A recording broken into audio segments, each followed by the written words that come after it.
আজকের পৃথিবীর মানচিত্রের দিকে একবার তাকান। মানচিত্রের মাঝখানে একটি নাম স্পষ্ট হয়ে ওঠে, ইরান। এই নামটি উচ্চারণ করলেই আমাদের চোখের সামনে ভেসে ওঠে এক রহস্যময়, শক্তিশালী এবং ইতিহাসে সমৃদ্ধ একটি দেশের প্রতিচ্ছবি। কিন্তু আপনি কি জানেন, আজকের এই ইরান, যা একসময় ছিল বিশ্বের অন্যতম প্রভাবশালী পারস্য সাম্রাজ্য, সেই দেশকে ঘিরে প্রায় 1400 বছর আগেই এমন কিছু বিস্ময়কর কথা বলা হয়েছিল যা আজও ইতিহাসবিদদের ভাবিয়ে তোলে।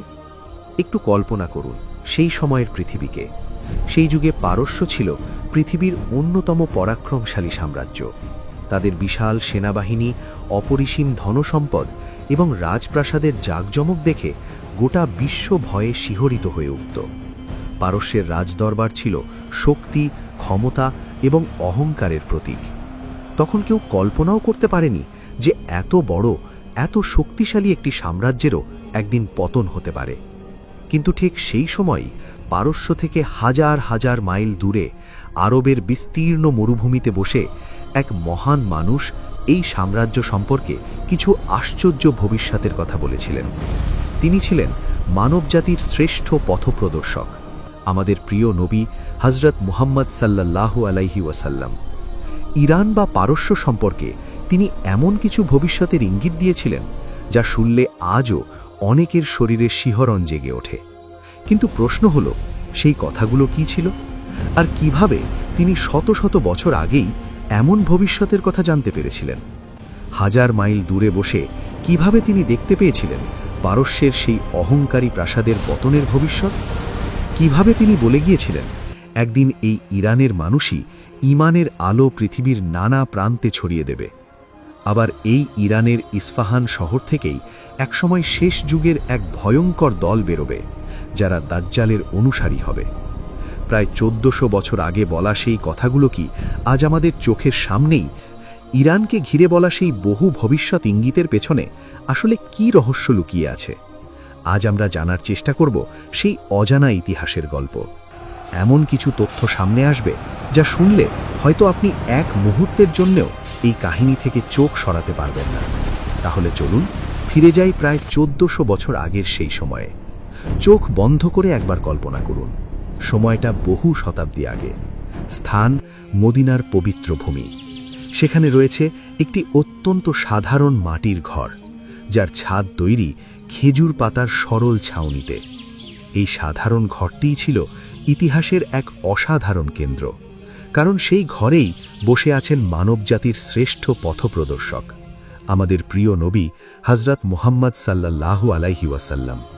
তার চারপাশে গোল হয়ে বসে আছেন প্রিয় সাহাবীরা, সবার চোখ নিবদ্ধ নবীজির দিকে। নীরব পরিবেশে তারা মনোযোগ দিয়ে শুনছেন তার প্রতিটি কথা। নবীজি সাল্লাল্লাহু আলাইহি ওয়াসাল্লামের দৃষ্টি শুধু মদিনার সেই ছোট পরিসরের মধ্যে সীমাবদ্ধ ছিল না।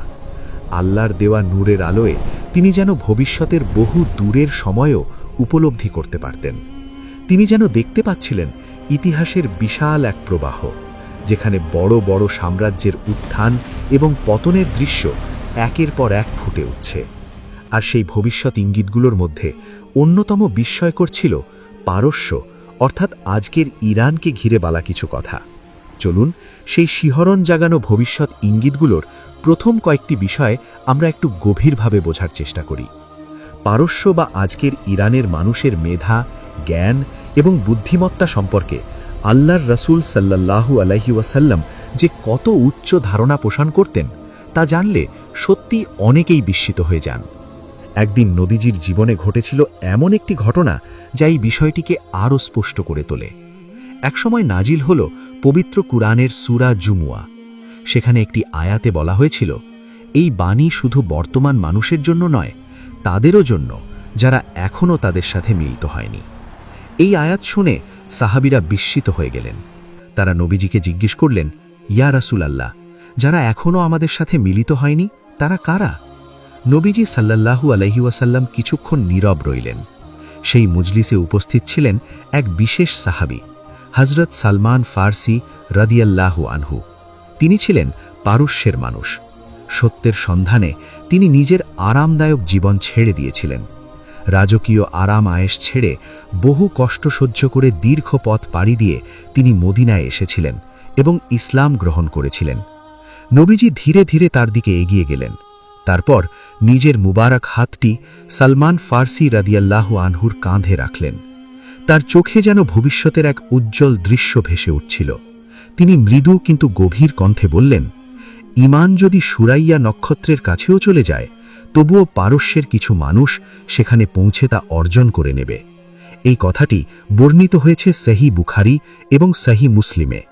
একটু গভীরভাবে চিন্তা করে দেখুন, সুরাইয়া বা কৃত্তিকা নক্ষত্রমণ্ডলী আকাশে কত দূরে অবস্থিত। পৃথিবী থেকে বহু দূরের সেই তারামণ্ডলীর উদাহরণ দিয়ে নবীজি আসলে মানুষের জ্ঞান এবং অনুসন্ধানের সীমাহীন সম্ভাবনার কথা ইঙ্গিত করেছিলেন। তিনি যেন বোঝাতে চেয়েছিলেন, জ্ঞান বা ঈমান যদি পৃথিবীর সীমা ছাড়িয়ে আকাশের বহু দূরেও পৌঁছে যায়, তবুও পারস্যের মানুষ তাদের অদম্য মেধা এবং জ্ঞান পিপাসা দিয়ে তা অর্জন করে আনবে। এখন প্রশ্ন হল, ইতিহাস কি সত্যিই নবীজির এই কথাকে সত্য প্রমাণ করেছে? উত্তর শুনলে সত্যিই বিস্মিত হতে হয়।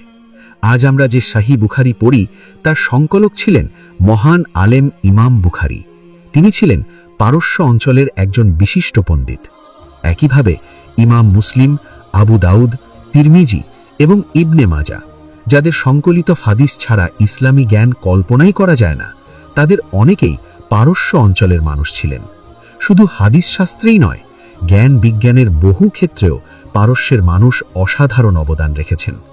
চিকিৎসা বিজ্ঞানের ইতিহাসে উজ্জ্বল নাম ইবনে সিনা, দর্শন ও আধ্যাত্মিক চিন্তায় প্রভাবশালী আলেম ইমাম গাজ্জালি, গণিত ও জ্যোতির্বিজ্ঞানের জগতে বিখ্যাত ওমর খাইয়াম এবং গণিতের নতুন দিগন্ত উন্মোচনকারী আল খাবারিজমি। এই মহান পণ্ডিতদের অনেকেই পারস্য অর্থাৎ আজকের ইরান অঞ্চলের মানুষ ছিলেন। এবার চলুন ফিরে যাই খ্রিস্টাব্দ 628 সালের এক উত্তাল সময়ে। তখন মাত্র শেষ হয়েছে হুদাইবিয়ার সন্ধি। এই সময় নবীজি পৃথিবীর বিভিন্ন শক্তিশালী রাজা এবং শাসকদের কাছে ইসলামের দাওয়াত পৌঁছে দিতে চিঠি পাঠাতে শুরু করেন। এই চিঠিগুলোর একটি পাঠানো হয় পারস্যের শক্তিশালী সম্রাট খসরু পারভেজ অর্থাৎ খসরু দ্বিতীয়র কাছে। সেই সময় পারস্য সাম্রাজ্য ছিল পৃথিবীর অন্যতম শক্তিধর সাম্রাজ্য। বিশাল সেনাবাহিনী, বিপুল ধনসম্পদ এবং অগাধ ক্ষমতার কারণে সম্রাটের অহংকারও ছিল সীমাহীন। যখন তার দরবারে রসুলের পাঠানো সেই চিঠি পৌঁছালো, তখন সেটা সবার সামনে পড়ে শোনানো হলো। চিঠির শুরুতেই লেখা ছিল, বিসমিল্লাহির রহমানির রহিম, আল্লাহর রসুল মুহাম্মাদের পক্ষ থেকে পারস্যের সম্রাট খসরুর প্রতি। এই কথাটি শুনেই সম্রাটের অহংকারে যেন আগুন জ্বলে উঠল, কারণ চিঠির শুরুতেই নবীজি নিজের নাম উল্লেখ করেছিলেন। অহংকারে অন্ধ হয়ে খসরু পারভেজ ভীষণ রেগে গেল। সে ক্রোধে কাঁপতে কাঁপতে চিঠিটি হাতে নিল এবং দরবারের সবার সামনে সেই পবিত্র চিঠিটিকে টুকরো টুকরো করে ছিঁড়ে ফেলল। চিঠি ছিঁড়েই থামনি সে, চরম ঔদ্ধত্য দেখিয়ে আদেশ দিল আরবের সেই নবীকে যেন বন্দী করে তার দরবারে হাজির করা হয়। মদিনায় যখন এই খবর পৌঁছালো, অনেক সাহাবী উদ্বিগ্ন হয়ে পড়লেন, কিন্তু নবীজি একটুও ভয় পেলেন না, এমনকি রাগও করেননি। তিনি অত্যন্ত শান্ত কিন্তু দৃঢ় কণ্ঠে এমন একটি কথা বললেন, যা যেন পারস্য সাম্রাজ্যের ভবিষ্যতের ওপর এক অদৃশ্য ঘোষণা হয়ে রইল। তিনি বললেন, খসরু যেমন আমার চিঠি টুকরো টুকরো করে ছিঁড়ে ফেলেছে, আল্লাহও তার সাম্রাজ্যকে ঠিক সেভাবেই টুকরো টুকরো করে দেবেন। এরপর কি ঘটেছিল জানেন? অল্প কিছুদিনের মধ্যেই এক আশ্চর্য ঘটনা ঘটল। সম্রাট খসরু পারভেজের নিজের ছেলে শিরুয়া, যাকে ইতিহাসে কাওয়াদ দ্বিতীয় বলা হয়, ক্ষমতার লোভে অস্থির হয়ে উঠল। এক রাতে অন্ধকারের মধ্যে সে নিজের পিতার বিরুদ্ধেই ষড়যন্ত্র করল। শেষ পর্যন্ত সেই ছেলে নিজ হাতে তার বাবাকে হত্যা করল। একসময় শক্তিশালী সম্রাট নির্মমভাবে নিহত হলেন নিজের সন্তানের হাতেই। যে খসরু পারভেজ নিজেকে প্রায় অজেয় শক্তির অধিকারী মনে করত, তার শেষটা হলো অত্যন্ত করুণভাবে। আর সেই ঘটনার পর থেকেই ধীরে ধীরে শুরু হয়ে গেল পারস্য সাম্রাজ্যের ভাঙনের ইতিহাস। সুবহানাল্লাহ! এই ঘটনা সত্যিই মানুষকে গভীরভাবে ভাবতে বাধ্য করে। কি আশ্চর্য এক দৃশ্য ছিল সেটা। এবার চলুন আরেকটি ঘটনার দিকে আসা যাক।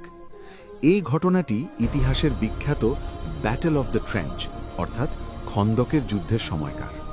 তখন মদিনা চার দিক থেকে শত্রুদের দ্বারা অবরুদ্ধ। প্রচণ্ড শীত, তীব্র ক্ষুধা। অনেক সাহাবী ক্ষুধার কষ্টে নিজেদের পেটে পাথর বেঁধে পরিখা খনন করছিলেন।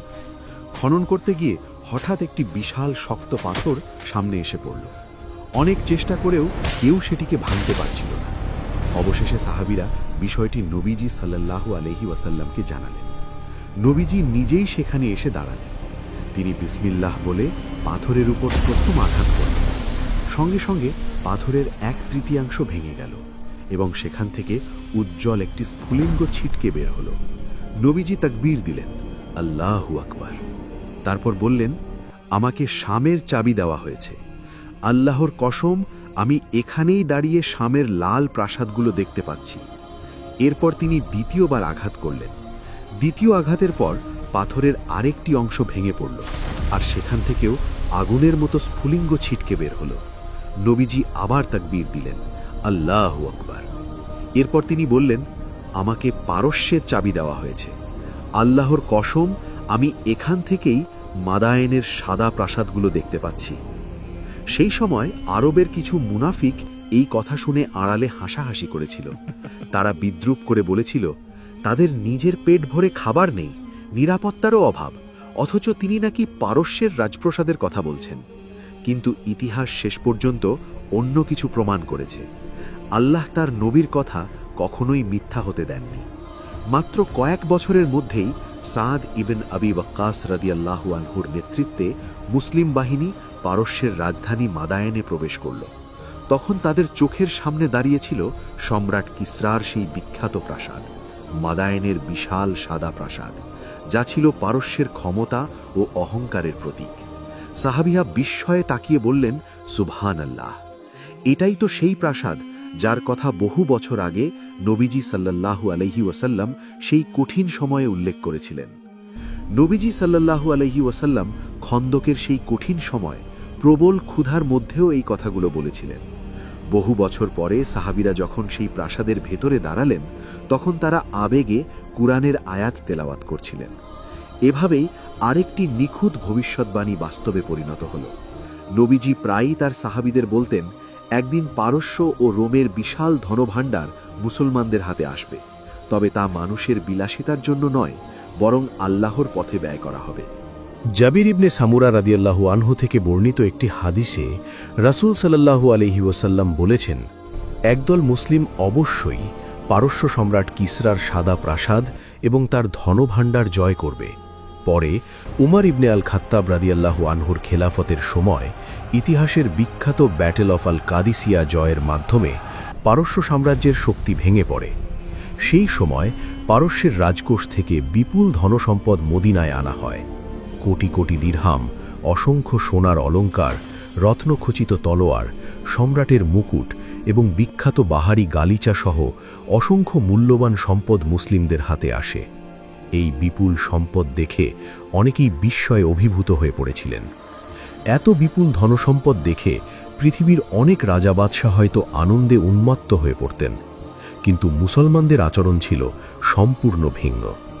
এই সম্পদ কারো ব্যক্তিগত ভাণ্ডারে জমা হয়নি, কারো বিলাসিতায়ও ব্যয় করা হয়নি, বরং নবীজি সাল্লাল্লাহু আলাইহি ওয়াসাল্লামের শিক্ষা অনুযায়ী এই সম্পদ ইসলামের প্রচার, রাস্তাঘাট নির্মাণ এবং গরিব ও অসহায় মানুষের কল্যাণে ব্যয় করা হয়েছিল। এভাবেই পারস্যের সেই অহংকারের ধনভাণ্ডার শেষ পর্যন্ত ইসলামের শক্তির অন্যতম উৎসে পরিণত হয়েছিল, যা বিশ্বের বিভিন্ন স্থানে ন্যায়, সাম্য ও শান্তির বার্তা ছড়িয়ে দিতে সহায়তা করেছিল। কিন্তু এখানেই শেষ নয়। এই ভবিষ্যৎবাণীগুলোর মধ্যে আরও কিছু রহস্য লুকিয়ে আছে। কেন বিশেষভাবে ইস্পাহান শহরের কথা উল্লেখ করা হয়েছিল?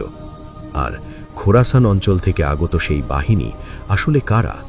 চলুন আবার ফিরে যাই প্রায় 1400 বছর আগের ইতিহাসের পাতায়। ইসলামী বর্ণনায় শেষ যুগ বা কিয়ামতের আগে যে সবচেয়ে বড় ফিতনার কথা বলা হয়েছে তার নাম দাজ্জাল। এই দাজ্জালের কথা শুনলে অনেক সাহাবী পর্যন্ত ভয়ে কেঁদে ফেলতেন। কিন্তু আপনি কি জানেন, দাজ্জালের সবচেয়ে বড় অনুসারীদের সম্পর্কেও কিছু বিশেষ বর্ণনা রয়েছে? দাজ্জালের সবচেয়ে বড় এবং বিশ্বস্ত অনুসারীদের একটি দল কোথা থেকে বের হবে, এই বিষয়েও নবীজি সাল্লাল্লাহু আলাইহি ওয়াসাল্লাম ইঙ্গিত দিয়েছিলেন। প্রায় 1400 বছর আগে মদিনায় বসে তিনি একটি নির্দিষ্ট শহরের নাম উল্লেখ করেছিলেন। সেই শহর আরবের নয়, ইউরোপেরও নয়, আমেরিকারও নয়। সেটি ছিল পারস্যের একটি শহর, ইস্পাহান। সহিহ মুসলিমের একটি বর্ণনায় আনাস ইবনে মালিক রাদিয়াল্লাহু আনহু থেকে উল্লেখ করা হয়েছে, রাসূল সাল্লাল্লাহু আলাইহি ওয়াসাল্লাম বলেছেন, ইস্পাহান থেকে 70,000 ইহুদি দাজ্জালের অনুসরণ করবে। তাদের গায়ে থাকবে বিশেষ ধরনের পোশাক, যাকে তায়াল ইসা বলা হয়, এক ধরনের সবুজ বা গাঢ় রঙের পারস্যের চাদর বা শাল। একটু ভেবে দেখুন, 1400 বছর আগে যখন এই কথাগুলো বলা হয়েছিল, তখন আরবের অনেক মানুষই ইস্পাহান শহরের নাম পর্যন্ত ভালোভাবে জানত না। তবুও নবীজি শুধু শহরের নামই উল্লেখ করেননি, বরং সেখানে কারা থাকবে এবং তাদের পোশাকের ধরন কেমন হবে সেটিও ইঙ্গিত করেছিলেন। আজকের আধুনিক পৃথিবীর দিকে তাকালে অনেকেই এই বর্ণনাগুলো নিয়ে নতুন করে চিন্তা করতে শুরু করেন। জানলে অনেকেই অবাক হন, বর্তমান মধ্যপ্রাচ্যে ইসরায়েলের পর উল্লেখযোগ্য ইহুদি জনগোষ্ঠীর বসবাস রয়েছে ইরানে, আর ইরানের মধ্যেই ইস্পাহান এমন একটি শহর যাকে অনেক ইহুদি ঐতিহাসিকভাবে গুরুত্বপূর্ণ স্থান হিসেবে মনে করেন। শত শত বছর ধরে সেখানে তাদের বসতি রয়েছে।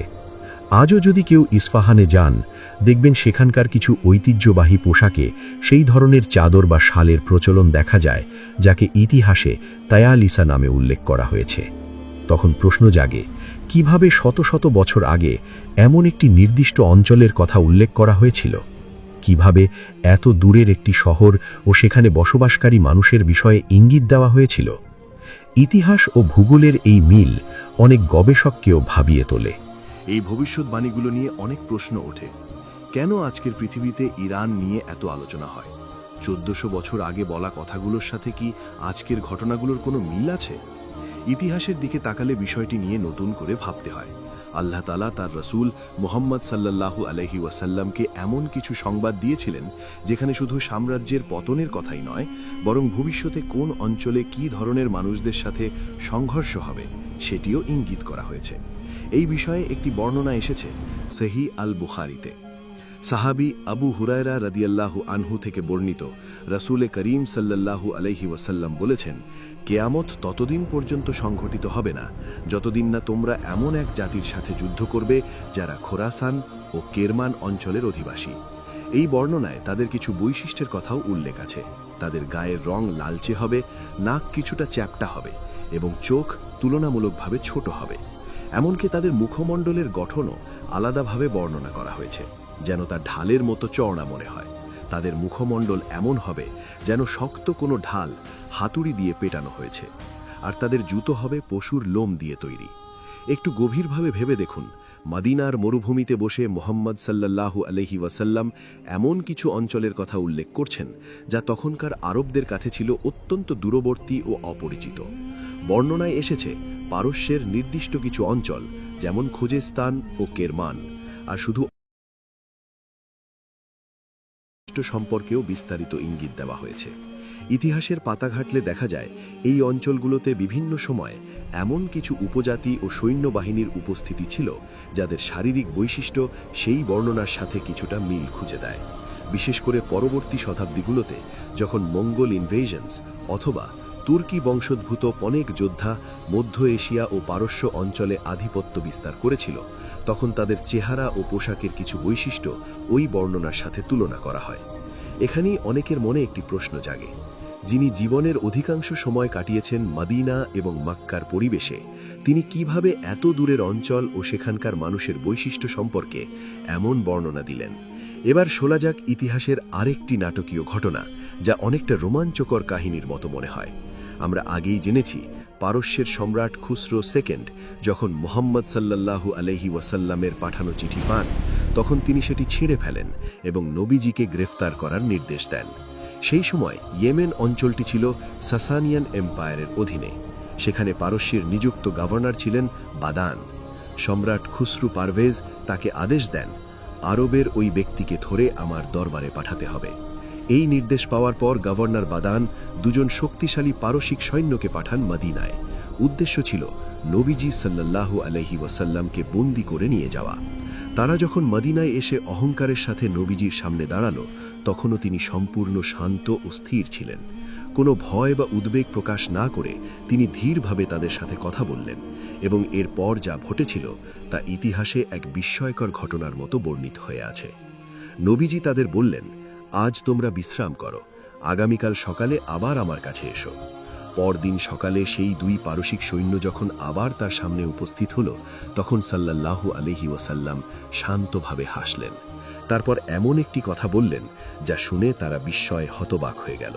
তিনি বললেন, তোমরা ফিরে যাও, তোমাদের গভর্নরকে গিয়ে বলো, আমার রব আল্লাহ গত রাতে তোমাদের সম্রাটকে ধ্বংস করেছেন। তার নিজের ছেলেই তাকে হত্যা করেছে। এই কথা শুনে তারা অবাক হয়ে যায়।